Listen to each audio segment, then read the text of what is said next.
BFM Business, Intégral Bourse, jusqu'à 18h, le Club de la Bourse. Et c'est parti donc, on va vivre ensemble cette clôture et on ouvre une nouvelle heure d'Intégral Bourse avec nos experts du Club de la Bourse, David Calfon, le président de Sanson Investment Solutions. Bonjour. Bonjour. Également avec nous Laurent Géronimi, directeur de la gestion taux diversifié Swiss Life Banque Privée. Bonjour Laurent. Bonjour. Et Philippe Forny, bonjour. Bonsoir Philippe. Bonsoir. Responsable des gestions privées de BNP Paribas. Bienvenue sur le plateau de BFM Business. On va d'abord s'interroger avant de parler des chiffres américains de l'emploi qui ont été publiés tout à l'heure, qui sont largement inférieurs aux attentes, avant de parler de la BCE, des publications des entreprises, les niveaux de marché. On se disait, et beaucoup d'intervenants nous disaient depuis plusieurs jours maintenant, cette montée en ligne droite, ça va forcément entraîner une consolidation parce qu'on monte trop vite, trop fort. Depuis hier, on voit une respiration des marchés, que ce soit à Wall Street ou en Europe, mais pas plus qu'une respiration. On recule avec un vrai filet de sécurité. Manifestement, on recule en toute modération. Moins 0,6 aujourd'hui sur le CAC. David, ça vous inspire quoi cette respiration ? Alors, on ne peut pas dire encore que c'est vraiment le début d'un grand mouvement de baisse, mais en tous les cas, c'est certainement une pause dans la hausse. Et cette pause, elle est tout à fait salutaire parce que cette reprise des marchés, donc certes, c'était la correction des excès du mois de décembre dernier, mais elle s'est faite dans un contexte de revalorisation des marchés. C'est-à-dire que concomitamment, on a eu à la fois les cours de bourse qui ont progressé et dans le même temps, les espoirs de bénéfices, les prévisions de bénéfices qui ont baissé. Donc, quand vous faites le ratio donc prix sur bénéfice, qui est le fameux ratio qui nous sert à valoriser les marchés actions, eh bien, ces marchés se sont revalorisés à une vitesse extrêmement rapide. On est maintenant sur des niveaux de valo qu'on avait vus en cours d'année avant la baisse d'octobre 2018. On a un marché américain qui est au-dessus de 16 fois les bénéfices. On a un marché européen qui est au-dessus de 13 fois les bénéfices. C'est pas cher à outrance. Pas délirant. Non, c'est pas délirant. Mais en revanche, voilà, on n'est plus pas cher. On est au prix. On n'est plus pas cher et donc est-ce qu'il y a encore du potentiel de hausse quand on n'est plus pas cher, Philippe ? Oui, enfin moi je pense qu'il reste du potentiel de hausse, surtout quand on fait du stock picking, puisqu'on a du choix effectivement parmi les valeurs. Après la pause, oui, je pense qu'il y aura une pause, bien évidemment, et la pause est certainement salutaire, comme ça a été dit précédemment, parce qu'aujourd'hui on est monté en ligne droite, on corrige, c'est vrai, mais aujourd'hui quand on a des performances qui font 11% sur les marchés d'actions et quasiment sur tous les marchés d'actions, parce que quand on regarde en Europe, quand on regarde aux États-Unis, ça fait même un peu plus aux États-Unis, quand on regarde même dans des pays émergents, on a effectivement de très bons résultats. Donc je pense qu'il faut savoir saisir l'opportunité, et je pense qu'on est tous de cet avis ici, pour certainement un peu revoir nos poids d'allocation dans les portefeuilles, ce qu'on a essayé de faire en tout cas chez nous, pour les réduire et revenir plus vers de la neutralité, engranger un peu de la marge de manœuvre supplémentaire par du cash disponible dans les portefeuilles, parce qu'on aura plus de volatilité. La conjoncture reste quand même difficile, moins porteuse certainement en Europe. Encore que je crois qu'on pourra débattre un peu là-dessus parce qu'il y a les chiffres qui viennent d'être publiés pour le passé, mais il y a quand même quelques des petits éléments un peu positifs qui apparaissent de ci, de là. Alors certes, l'herbe pousse au milieu du béton, mais quand même, on a quand même un peu quelques sentiments plus positifs. Donc nous, on reste plutôt assez confiants à moyen terme sur les marchés d'actions, mais on se prépare quand même effectivement à avoir de la volatilité sur les prochains mois. Sur les niveaux actuels, on atteint des niveaux où en effet on peut peut-être pas continuer de monter comme ça en ligne droite. Pour autant, on n'est pas survalorisé. Vous le disiez, David, des niveaux de valorisation d'environ 13 pour les PE en Europe. On est encore en dessous de la moyenne historique, Laurent ? Ah oui, mais c'est surtout en fait, ce qui nous intéresse, nous, en tant que financiers, ce sont des différentiels de rendement. C'est-à-dire comment on se base sur les rendements des emprunts d'État qui sont aujourd'hui extrêmement faibles, notamment de plus en plus faibles après le discours de Mario Draghi hier. Quelle est la rentabilité des capitaux employés sur les entreprises? Et donc on va moins raisonner au niveau d'un niveau de CAC 40 ou de l'Eurostock, mais plutôt valeur par valeur. Y a-t-il une décote sur les fondamentaux des valeurs? Donc on revient sur une analyse très proactive dans ce contexte-là, très sélective. Et c'est pour ça qu'il faut du cash pour saisir des opportunités. Mais de même, sur les obligations privées, on va être au cas par cas sur un certain type de dossier où il y a des choses à faire. Donc le message aujourd'hui à faire passer au moment où il y a ces interrogations de valorisation, c'est être excessivement sélectif. Parce que le contexte, certes, il y a de la croissance, mais ce n'est pas une croissance aujourd'hui qui est très vigoureuse. Le seul aspect positif, ça a été les publications de résultats des sociétés industrielles comme Schneider, Legrand et d'autres, qui finalement ont eu des perspectives plutôt positives sur 2019. Et ce qu'on a pu voir, c'est une maîtrise des coûts.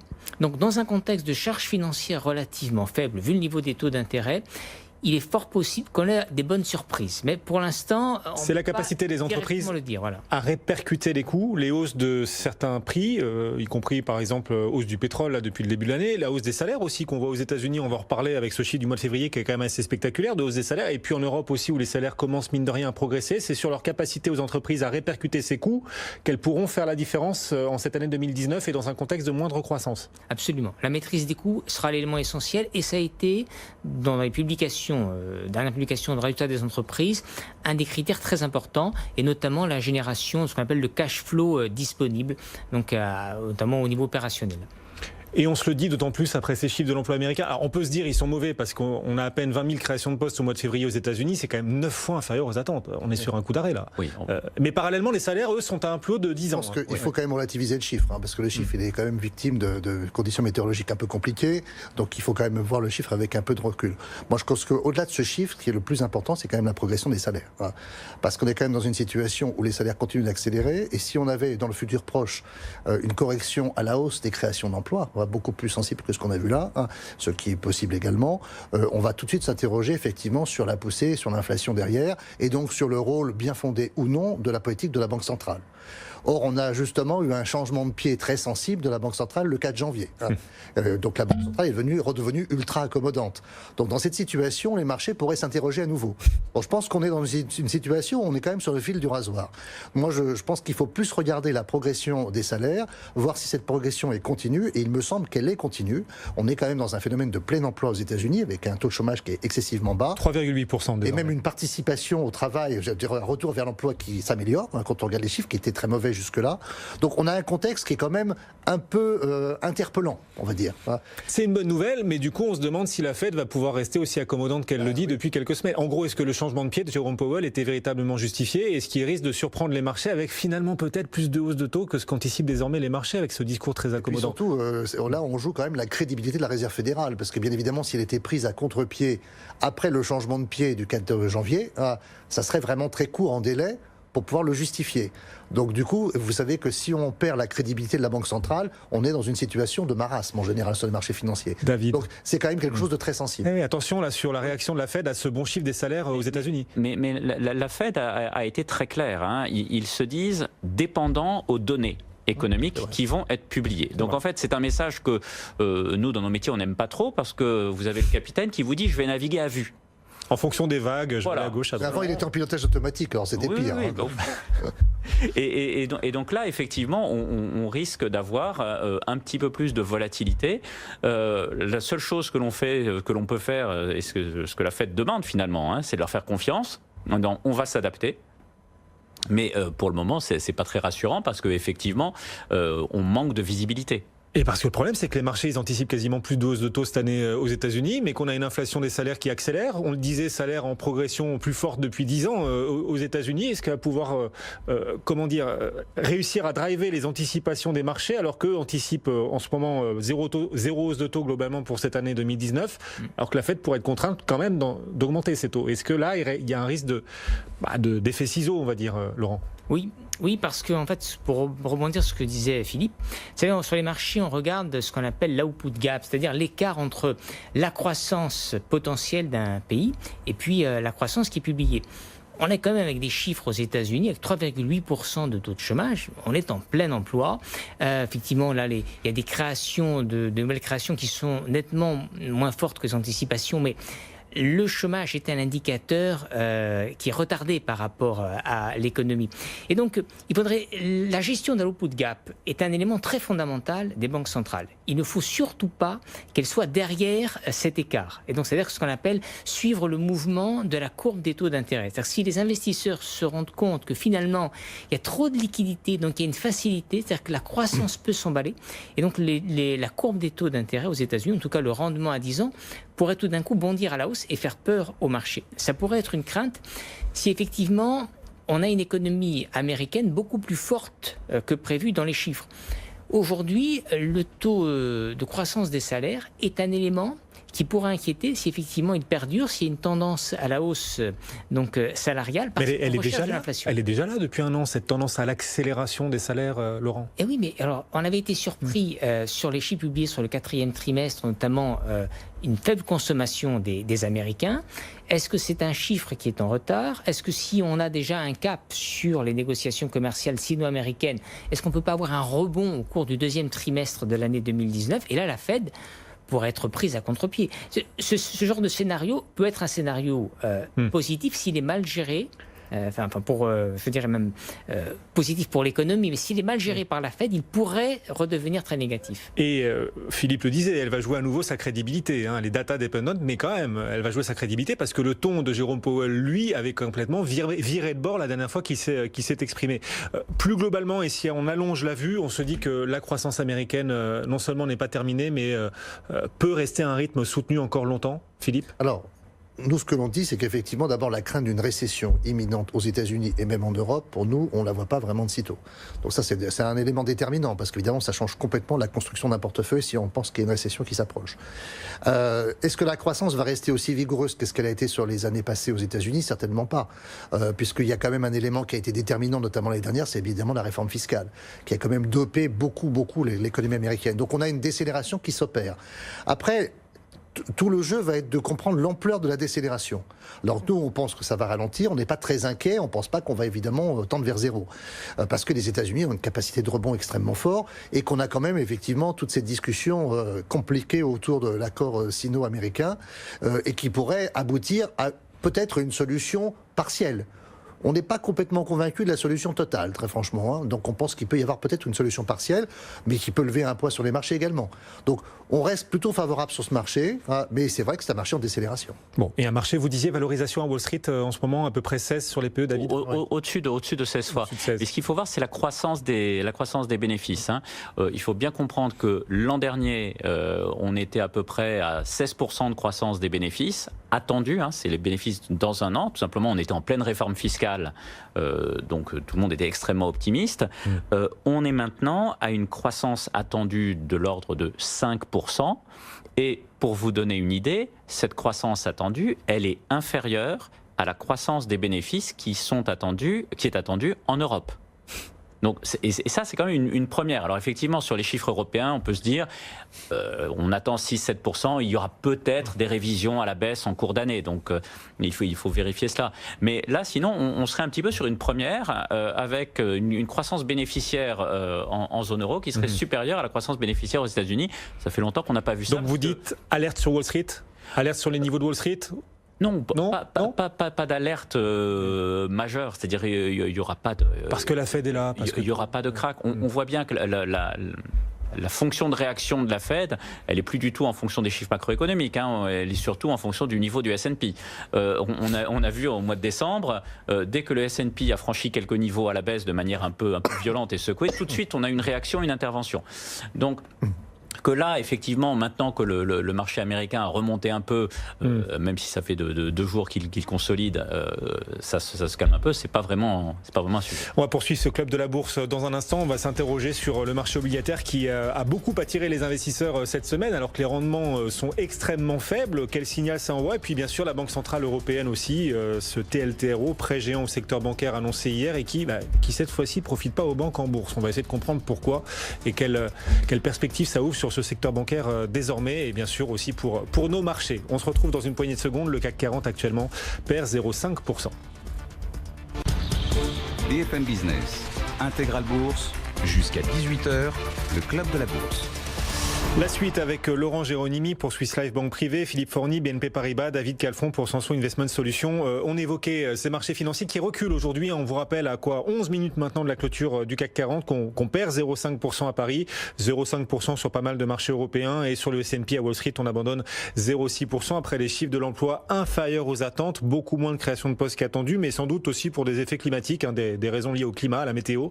20 000 créations de postes seulement le mois dernier aux États-Unis, c'est véritablement décevant. En revanche, sur les salaires, on voit une accélération assez nette et surtout un niveau de hausse des salaires qu'on n'avait plus vu depuis 10 ans, depuis avril 2009, ce qui pose la question de savoir si le ton accommodant de la Fed pourrait être tenu longtemps. C'est aussi peut-être l'une des interrogations qui nourrissent la baisse des marchés aujourd'hui un point d'interrogation sur la stratégie de la Fed si cette hausse des salaires venait à se poursuivre aux États-Unis. Et puis en Europe, alors il y a eu les annonces hier de la BCE, accommodantes, toujours plus accommodantes. Laurent, elle repousse à la fin de l'année l'échéance au-delà de laquelle elle pourrait relever ses taux. Et puis l'annonce, la confirmation de ces nouveaux prêts géants au secteur bancaire. Alors d'habitude, quand la BCE fait ce type d'annonce, les marchés sont emballés. Cette fois, ça n'a pas été le cas, ni hier, ni aujourd'hui, et même le secteur bancaire en pâtit. Comment est-ce qu'on peut expliquer que ces annonces accommodantes soient sanctionnées ou en tout cas pas saluées par le marché ? C'est un petit peu logique parce que ça vient en résonance aux émissions d'emprunts d'État à 30 ans qui ont eu lieu il y a 15 jours, notamment par exemple la France qui a levé 7 milliards d'euros à 30 ans, mais il y a eu des demandes pour 35 milliards d'euros et le taux de rendement à 30 ans était de 1,60%. Ça veut dire que les investisseurs qui ont acheté ces papiers, ce type de rendement, prévoient sur une période de court moyen terme, en tout cas assez longue, une faible croissance économique et de faible perspective d'inflation. Et le discours de la BCE au plus haut niveau vient renforcer ces attentes, notamment donc, une croissance relativement faible en Europe, avec petit à petit une crainte de japonisation, c'est-à-dire qu'une situation de déflation larvée. Effectivement, alors, qu'est-ce qui se passe sur le secteur bancaire déjà au niveau des rendements ?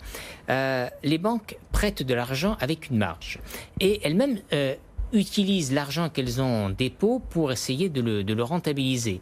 Elles ont des coûts de structure.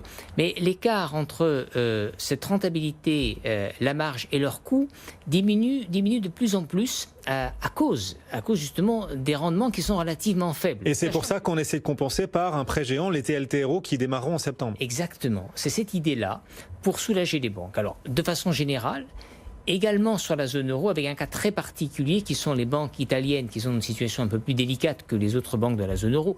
Je dirais, après, il faut voir, parce que quand on regarde l'Allemagne qui, au niveau de la dette publique, se tient très très bien, son secteur bancaire est avec en tête de pont la Deutsche Bank, qui est une institution financière, est quand même en énorme difficulté. Donc globalement, aujourd'hui, le secteur bancaire a ce problème de taux d'intérêt qui sont bas et donc qui entraîne une problématique de rémunération et de coûts. Et la deuxième chose, c'est finalement, quand vous regardez la zone euro, des tailles de bilan qui sont relativement faibles par rapport à celles d'une zone équivalente qui est la zone américaine, où après la crise de 2008, il y a eu des rapprochements bancaires et vous avez aujourd'hui le produit net bancaire qui est centralisé à peu près sur les 2 tiers, pour les 2 tiers sur 6 grandes banques. Donc il est nécessaire d'avoir des banques plus puissantes en zone euro, mais des banques qui sont de nationalités différentes.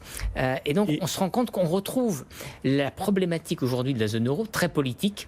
Et elle réémerge d'autant plus que les taux vont rester bas longtemps et ça explique. Alors d'abord pourquoi le secteur bancaire a reculé et sanctionné l'annonce alors qu'on aurait pu penser que le secteur en profiterait au contraire, c'est que ça pose avec d'autant plus d'acuité cette question d'un secteur bancaire pas suffisamment concentré en Europe.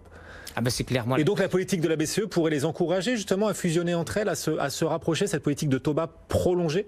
Alors déjà au sein des pays, donc on parle d'une rumeur qui a été aujourd'hui donc diffusée sur les marchés de réunions secrètes très actives ces derniers jours entre la Deutsche Bank et la Commerzbank, donc une concentration déjà par pays et puis ensuite voir un petit peu des fusions transfrontalières qui pourraient arriver dans un deuxième temps.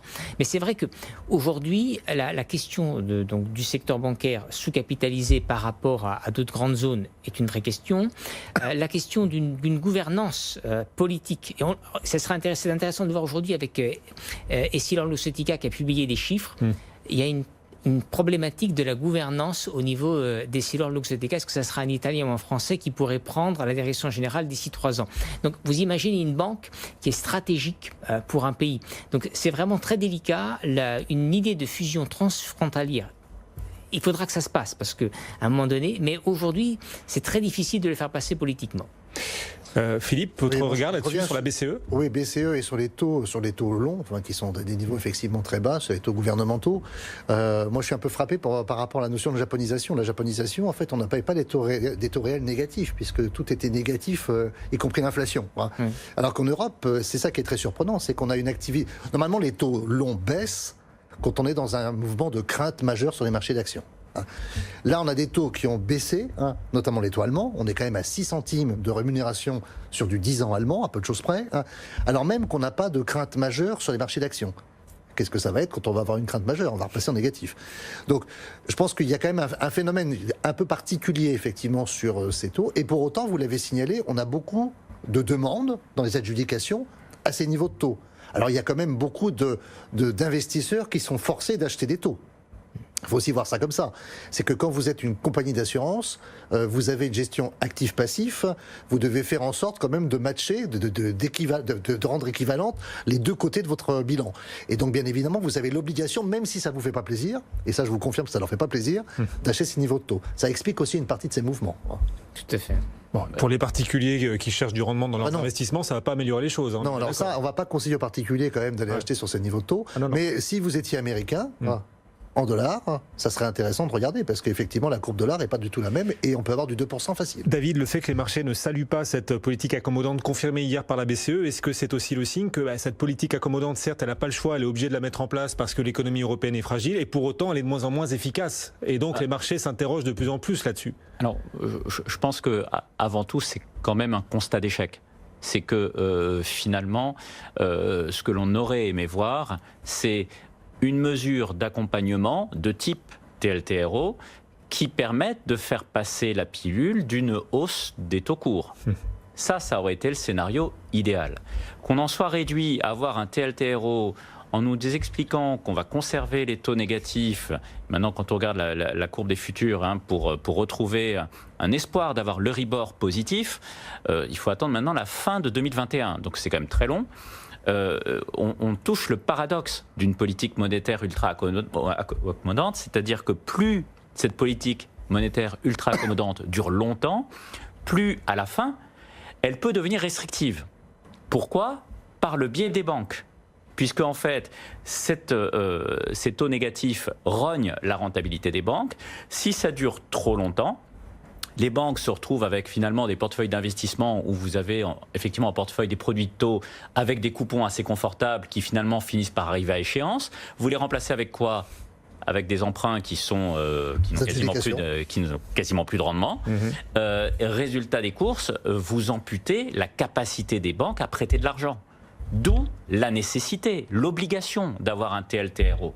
Mais ce n'est pas une bonne nouvelle. Voilà. Ce qui aurait été une bonne nouvelle, c'est de dire vous avez un TLTRO, par la même occasion, je vous fais passer gentiment une hausse des taux qui permet de sortir de ce marasme des taux courts négatifs et on prend la direction d'une normalisation un petit peu plus tranquille. Mais très clairement, la BCE a raté le coche. Là où la Fed a réussi à se redonner des marges de manœuvre, la BCE se fait prendre avec des taux négatifs. Oui, elle fait avec la croissance qu'on lui offre aussi. La zone euro a une croissance bien inférieure à celle des États-Unis. Elle fait ce qu'elle peut, la BCE, avec ce qu'on a.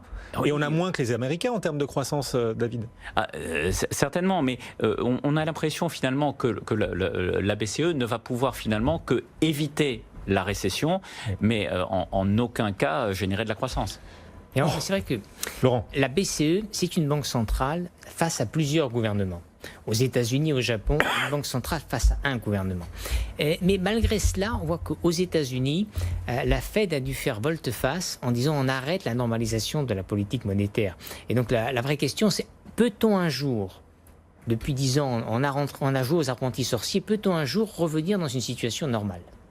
En fait, c'est ça aujourd'hui. Les Américains, peu à peu, même s'ils marquent une pause là dans leur durcissement monétaire, mais enfin, ils ont quand même réduit une partie du bilan de la Fed. C'est ça qui a on stabilise sur des niveaux qui approchent 3%. Quand on a annoncé qu'on allait retirer 50 milliards par mois, donc c'est-à-dire 600 milliards par an sur un total de bilan qui en fait 4500 à peu près, les marchés se sont affolés en se disant mais ce qui a permis au marché depuis 2008 de monter, c'est justement l'injection de liquidités. Donc si c'est symétrique, si on retire les liquidités, les marchés vont s'effondrer. C'était ça la crainte de décembre, entre autres. Et donc évidemment, ça c'est un peu simple, mais on est quand même dans cette situation. Bon, et les points d'interrogation restent pleins et entiers. On va suivre dans un instant la clôture du marché parisien. Pour l'instant, le CAC 40 perd 0,5%. A tout de suite donc pour la suite des aventures de ce CAC qui, pour l'instant sur la semaine, perd 0,4%. On va voir si c'est encore le cas en clôture dans quelques secondes. A tout de suite. BFM Business. Allez, dans 4 minutes, ce sera la clôture définitive. Pour l'instant, là, en provisoire, on a une baisse du CAC 40, toujours de 0,5%, 5241 points. Et sur l'ensemble de la semaine, ce CAC 40 aura perdu 0,4%. L'une des rares semaines de baisse depuis le début de l'année. C'est la deuxième semaine de baisse seulement en 10 semaines depuis le début de l'année, donc sur l'indice parisien. Stéphane Solita est avec nous depuis Alvexo. Rebonjour, bonsoir Stéphane. Rebonsoir. Bon, comment vous interprétez cette fin de séance, cette fin de semaine donc? Certes, on a une respiration du marché, mais enfin, on est loin d'une consolidation, moins 0,5, alors que le début de semaine avait été favorable, et sur l'ensemble de la semaine, on perd à peine 0,4%, on reste sur des niveaux élevés, et depuis le début de l'année, on gagne toujours à peu près 11% sur le CAC 40. Oui, c'est vrai. Cette semaine marque quand même un coup d'arrêt à la hausse des marchés, tant sur les marchés américains que sur les marchés européens. On voit quand même des niveaux de prix qui sont intéressants maintenant pour la suite. Je crois que la semaine prochaine, il faudra observer les 5200 points. Si on passe dessous, on va commencer peut-être à avoir une correction de plus grande envergure, avec peut-être un peu plus de volatilité à la baisse. Mais c'est vrai que les structures graphiques de cette semaine imposent quand même la prudence. On a l'impression qu'il y a peut-être encore matière à baisser davantage. Alors c'est vrai que c'est normal que l'on ne rebaisse pas violemment, parce que le mouvement de hausse a été quand même très bien étayé, très bien structuré durant toutes ces longues semaines. Comme on avait eu du mal finalement à se sortir de ce mouvement de baisse, il a fallu presque un mois pour trouver vraiment une linéarité de hausse sur le CAC. Là, il va falloir peut-être trouver un petit peu des points d'appui, des reprises, et puis casser des niveaux un peu plus sensibles pour peut-être engager une vraie correction technique. Alors je pense qu'il n'y aurait pas de drame, on pourrait revenir sans trop de difficultés vers les 5000 points à un moment ou à un autre. Il va falloir maintenant voir et tester ce mouvement de hausse. Est-ce que ce sera simplement des corrections techniques et on repartira plus haut, ou est-ce qu'on se redégradera et on se délitera avec des préoccupations peut-être plus orientées vers la croissance mondiale ou les futurs résultats des entreprises américaines pour le T1. Mais bon, je pense quand même on a un point haut peut-être un peu majeur vers les 5315 et qu'on va engager quand même une correction un petit peu plus visible dans les prochaines semaines. Alors on va s'interroger dans un instant avec nos experts en plateau, voir si une fois que l'accord commercial sera trouvé entre Américains et Chinois, les marchés auront encore l'énergie pour le saluer, ou s'il a déjà été salué au niveau actuel. On parlera bien sûr des enjeux aussi autour du Brexit, puisque Theresa May évoque un possible nouveau référendum si le Brexit était reporté. C'est la première fois qu'elle évoque cette hypothèse. C'est aussi une façon de faire pression sur les parlementaires britanniques, mais ça ouvre un nouveau champ encore sur l'évolution de ce dossier. Un mot aussi des publications qui ont été nombreuses cette semaine, et on clôture, hélas pas en beauté, avec la publication du jour sur le CAC 40, c'est Essilor-Luxottica. Elle n'est pas mauvaise cette publication, mais les perspectives semblent décevoir les investisseurs, et ce titre du coup termine lanterne rouge du CAC 40, Stéphane, aujourd'hui en clôture. Essilor-Luxottica perd 7%. Oui, c'est vrai, c'est une déception, c'est une valeur défensive, mais qui n'est pas trop depuis le début de l'année, puisqu'elle est presque en baisse de 10% par rapport à un CAC qui est à plus 10, donc c'est vraiment un petit peu surprenant quand même. Mais quand on regarde le titre, depuis 5 ans, en fait, on évolue quand même relativement à plat dans une zone assez large, entre 98-100 en bas et 125-128 en haut. Mais on est en train de revenir tranquillement vers un support historique très très important. Donc le test des 98-100 € va être très important à suivre dans les prochaines séances et semaines. Mais si on veut être contrarien, pourquoi pas mettre un petit peu d'Essilor en portefeuille dans cette zone 98-100 € qui, depuis 5 ans, a systématiquement renvoyé la valeur vers les 120, 125, 128. Bon, voilà une idée pour Essilor. Un mot rapide aussi sur le secteur bancaire qui n'a pas profité des annonces de la BCE hier. Secteur bancaire en baisse hier et en baisse encore aujourd'hui malgré le TLTRO. Stéphane, c'est que techniquement, on est aussi sur des points sensibles en ce moment sur ce secteur? C'est vrai qu'on avait eu quelques corrections techniques qui se sont vues, bien sûr dans le sillage de la hausse des marchés. Ça a été bien sûr une aide pour le secteur bancaire, mais ces reprises ont été nettement insuffisantes. Le train baissier qui est en place depuis presque 2 ans maintenant n'est pas cassé. On peut craindre un retour peut-être sur la zone de points bas qui avait été atteint en fin d'année dernière. Et attention, si on devait casser ces points bas, on aurait peut-être encore malheureusement un petit peu de baisse à venir. Donc je suis pas spécialement, je dirais, optimiste sur le secteur bancaire. Voilà. Par contre, il faudra le surveiller. Si on devait descendre encore plus bas, bon, je pense qu'il y aurait certainement des petits coups de trading à faire sur ce secteur qui restera volatile. Stéphane Soluteil depuis Alvexo, secteur qui subit les taux toujours très bas et qui vont le rester sans doute jusqu'à 2021 peut-être de la Banque Centrale Européenne. Et on en parlait il y a un instant, ça plombe l'ambiance pour ce secteur bancaire. Et c'est la clôture définitive, vous l'entendez, sur le marché. 17h36, le CAC 40 termine donc en baisse de 0,7%, 5231 points. Et sur l'ensemble de la semaine, il aura donc perdu 0,6%. On signe sur les 10 premières semaines de l'année la deuxième semaine de baisse. Voilà, sur 10 semaines, on aura eu 2 semaines de baisse, dont celle-ci qu'on est en train de clôturer, mais c'est une baisse légère sur la semaine de 0,6%. Donc, lanterne rouge, on en parlait à l'instant, Essilor-Luxottica, moins 6%. ArcelorMittal recule également en clôture de 3,5%, avec Technip FMC aussi qui baisse un peu, avec les cours du pétrole qui repassent sous les $65 pour le Brent. Le titre Technip FMC signe donc la troisième plus forte baisse aujourd'hui du CAC 40, moins 2,9%. Il y a aussi des changements d'opinion qui pèsent sur certains titres en clôture. Iliad perd 5,3% aujourd'hui. Et puis Europcar en baisse de 3,5%. Puis à la hausse quand même, Unibail-Rodamco plus 1,6%, c'est le meilleur performeur du jour. Orange gagne 1% à 13,56 €. L'Oréal plus 0,4%. Plus 0,4 à 229,10 € L'Oréal. Et puis hors CAC 40, on vous en parle depuis tout à l'heure. Son directeur général était notre invité il y a un peu plus d'une heure, Albioma.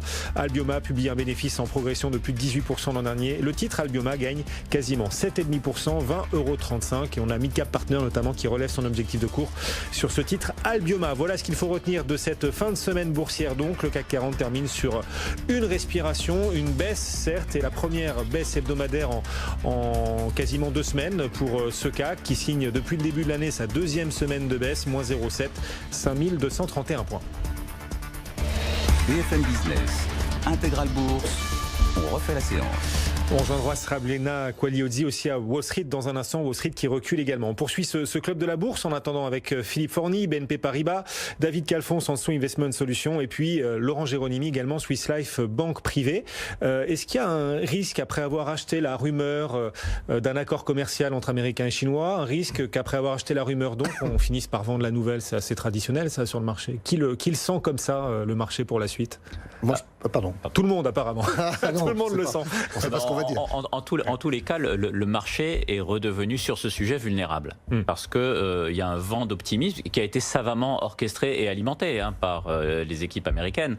Il y a eu effectivement le report de cette date butoir du 1er mars qui montre qu'il y a réellement une volonté de ne pas prendre de revers là-dessus.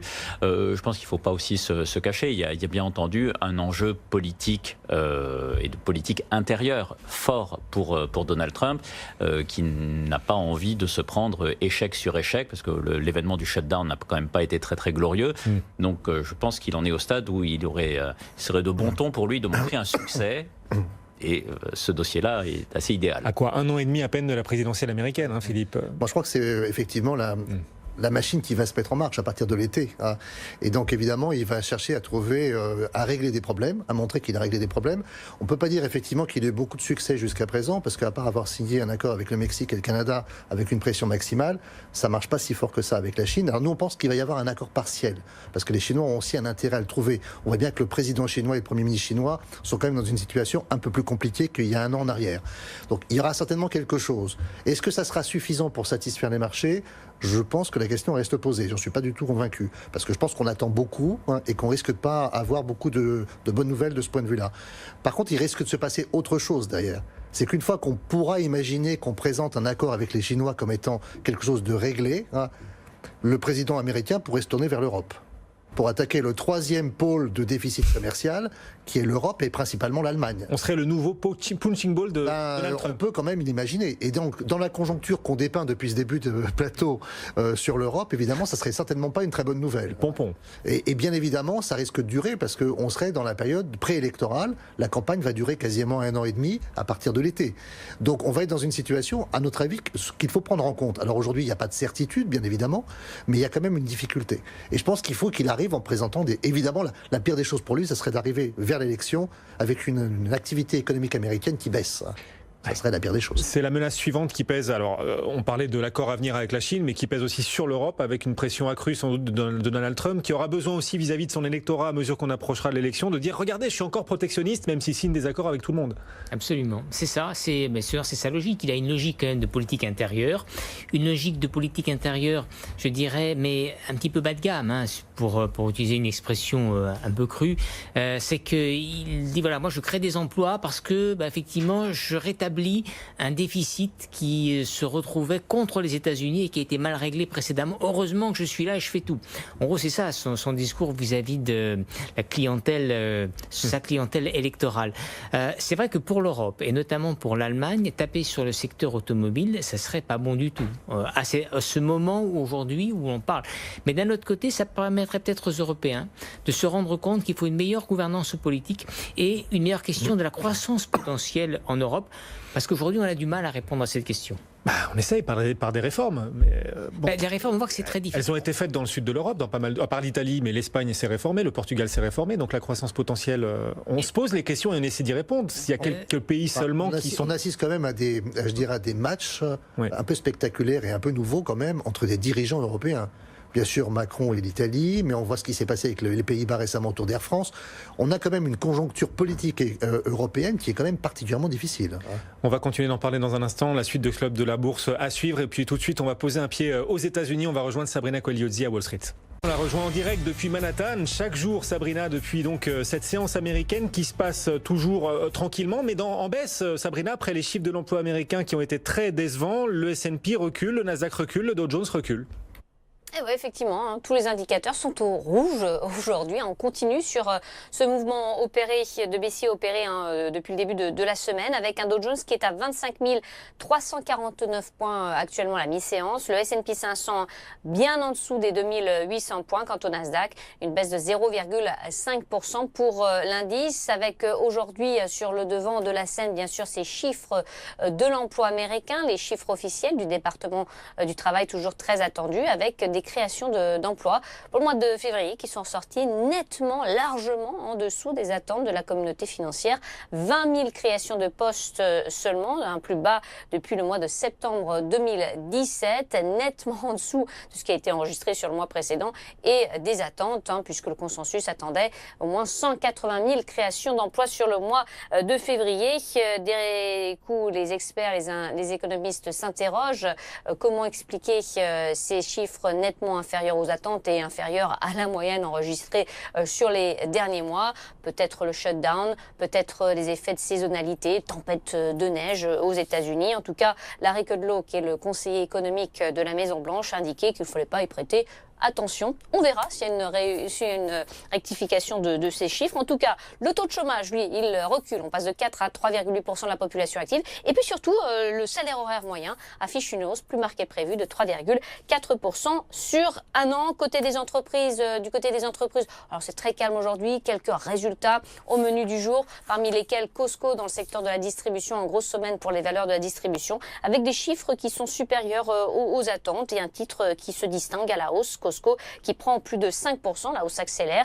Et puis Navistar, de son côté, a publié des résultats mitigés, constructeur de poids lourds. Et le titre, qui avait pourtant ouvert la séance sur une note positive, recule désormais de 2,5% dans une tendance donc négative à la mi-séance et un S&P 500 qui était nettement sous les 2800 points. En repli, en effet, une nouvelle fois. Merci Sabrina, on vous retrouvera un peu plus tard pour la suite de cette séance. Et le CAC 40 clôture en baisse de 0,7%. Sur l'ensemble de la semaine, on vous rappelle que le CAC 40 a baissé. Et oui, on en avait perdu l'habitude depuis le début de l'année. Sur 10 semaines depuis le début de l'année, c'est seulement la deuxième semaine à solde négatif pour le CAC 40.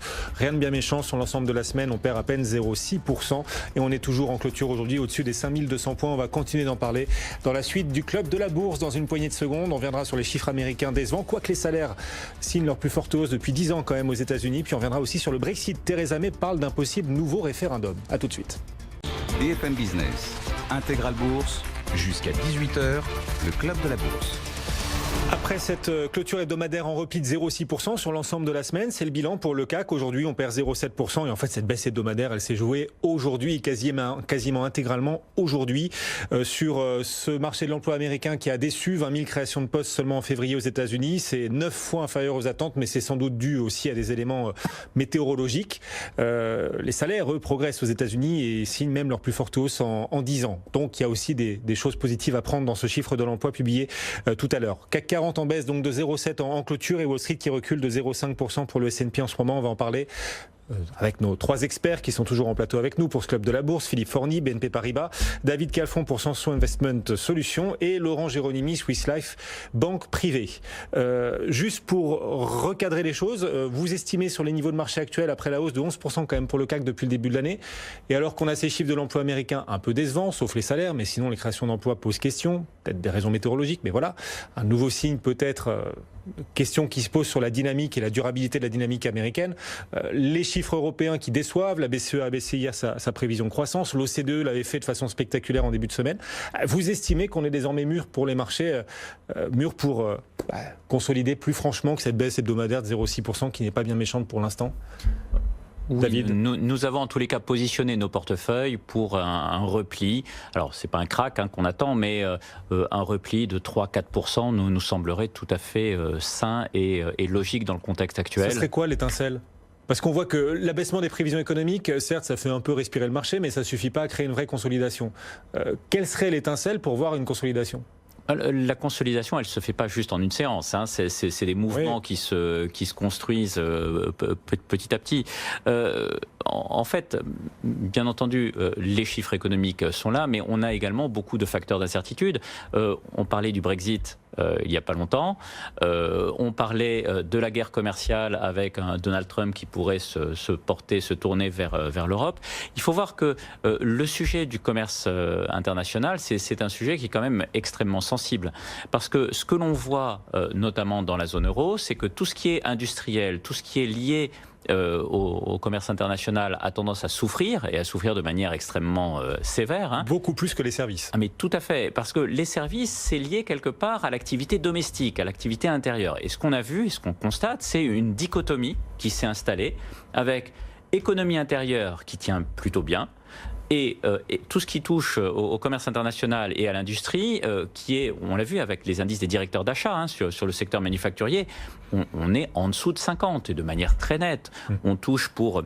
En France. Les États-Unis, pour l'Allemagne, pour l'Italie, pour la France, on est déjà passé dans ce segment un peu récessionniste du côté industriel. En revanche, côté service, tout va bien. Et lorsqu'on a une divergence entre le côté demande intérieure et demande extérieure, on sait bien que c'est pas tenable. Parce que si cette dichotomie perdure, au bout d'un moment, on va avoir la demande extérieure qui va contaminer la demande intérieure parce que les entreprises vont arrêter d'investir, donc vont arrêter d'alimenter l'économie intérieure. Et le risque, il est là. Donc c'est pour ça qu'il ne faut pas que côté commerce international, ça dure trop longtemps. Et quand on regarde justement les publications des entreprises, les discours des patrons, on est en train de sortir là peu à peu de cette saison de publication, on se dit qu'en effet, les entreprises risquent d'être rattrapées par cette baisse du moral dans le milieu des directeurs d'achat, que tout ça risque de devenir autoréalisateur et d'entraîner à la baisse la croissance européenne, l'entraîner davantage encore à la baisse, Philippe ? Oui, enfin, autoréalisateur, je ne sais pas, mais c'est sûr que compte tenu du contexte qu'on dépeint, on ne peut pas sauter de joie et d'enthousiasme. Ça, c'est sûr, quand on est un chef d'entreprise, on se pose forcément des questions. Après, moi, je trouve que les commentaires restent quand même mesurés.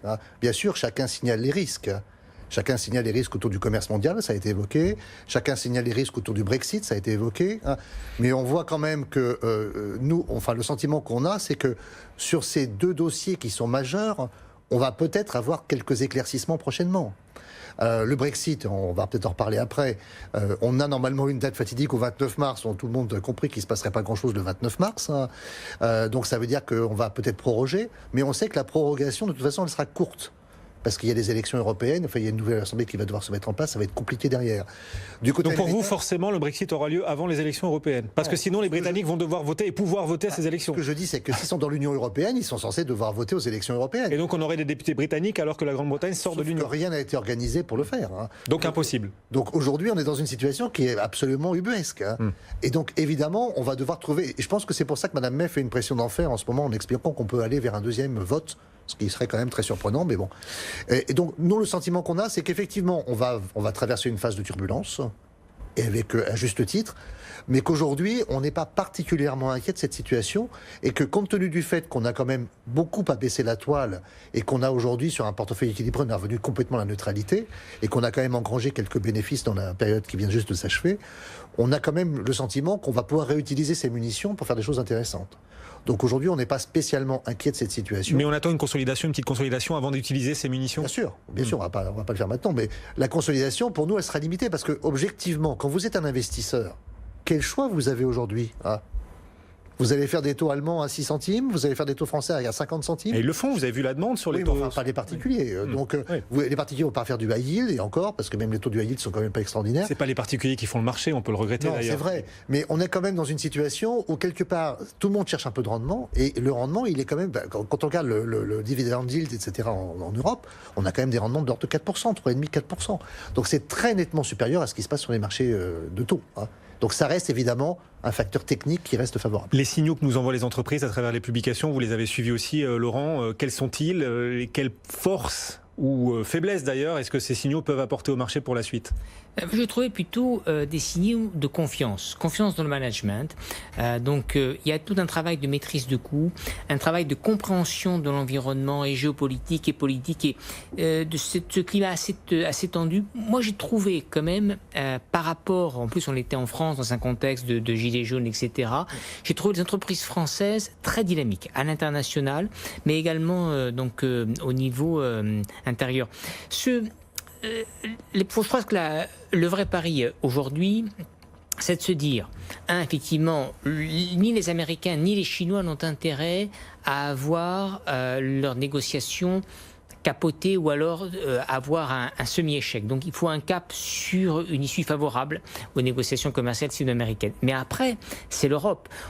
Finalement, on revient toujours à la même question, que peut-il se passer en Europe ? Mais si ça va mal en Europe, ça sera très mauvais pour les marchés. Donc on tourne un peu en rond, à la fois autour d'une problématique politique européenne dont on vient de citer le Brexit, mais on en aurait d'autres. On pourrait parler du gouvernement italien, ils ne sont pas d'accord sur plein de sujets. Enfin, voilà.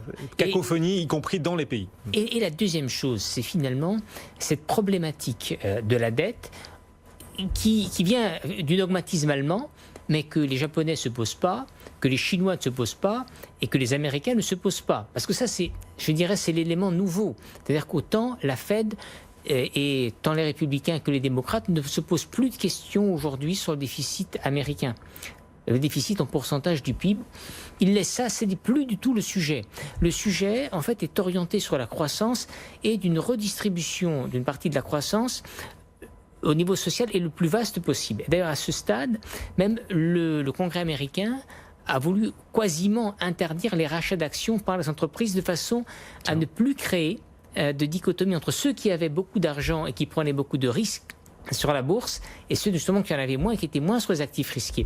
Donc, quelque part... Attendez, ces rachats d'actions, ils font plaisir à tous les Américains qui ont des actions et donc quasiment tous à travers les fonds de pension, ça oui, tout mais le monde. Au bout d'un moment, on a vu, il y a eu pourtant une année record de rachats d'actions en 2018 et finalement, la bourse a baissé parce que le fond du problème est un problème de liquidité injectée dans l'économie. Et tout le monde se rend bien compte que le niveau de dette ne tient que parce qu'il y a des liquidités injectées dans l'économie. Et notre question, c'est de dire, est-ce que l'économie va pouvoir toujours être suffisamment créative et comment absorber ensuite et normaliser le bilan des banques centrales. Donc il faut absolument qu'aujourd'hui, toutes les économies du monde passent cette situation un peu délicate. Moins 0,7, on vous rappelle la clôture du CAC 40 aujourd'hui qui préserve quand même les 5200 points, 5230, un peu plus à la clôture sur cette semaine de baisse, une des rares semaines de baisse depuis le début de l'année, on rappelle, avec ces chiffres de l'emploi américain. Même si les salaires augmentent et accélèrent même à la hausse, le nombre de créations de postes a déçu, 20 000 créations de postes aux États-Unis le mois dernier, mais c'est essentiellement sans doute dû à des raisons météorologiques, peut-être des reliquats aussi du shutdown. Il faudra voir si ce chiffre est révisé par la suite.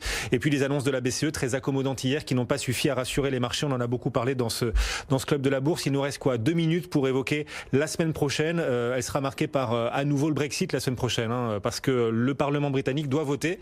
Theresa May met une pression d'enfer là. Elle vient d'expliquer, Theresa May, donc que s'il y avait report du Brexit, ce qui est le scénario majoritaire, s'il y avait report, il y aurait sans doute aussi nouveau référendum, et il y aurait donc sans doute, selon elle, la possibilité que le Royaume-Uni ne quitte jamais l'Union européenne. C'est une pression max là sur les parlementaires. Votez mon plan la semaine prochaine, sinon il n'y aura pas de Brexit. En gros, c'est ce qu'elle souhaite signifier.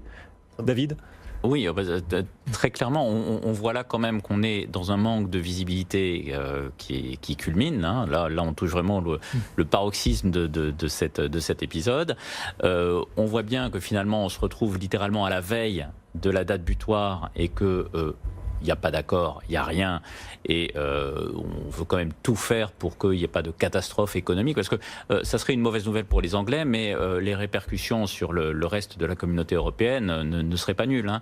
Donc on a quand même tous intérêt à ce que ça se passe bien, d'où probablement un report, mais cette idée de deuxième vote, alors on sait que les Anglais cherchent toujours à ce qu'il n'y ait pas de déni de démocratie, hein, et on ne repose pas la même question jusqu'à ce qu'on arrive à avoir la réponse qu'on espère, mais de toutes les manières, on risque d'y arriver avec tout simplement peut-être même des élections générales, avec un candidat qui aura comme mission le Brexit et un candidat qui dira non, finalement c'était une erreur.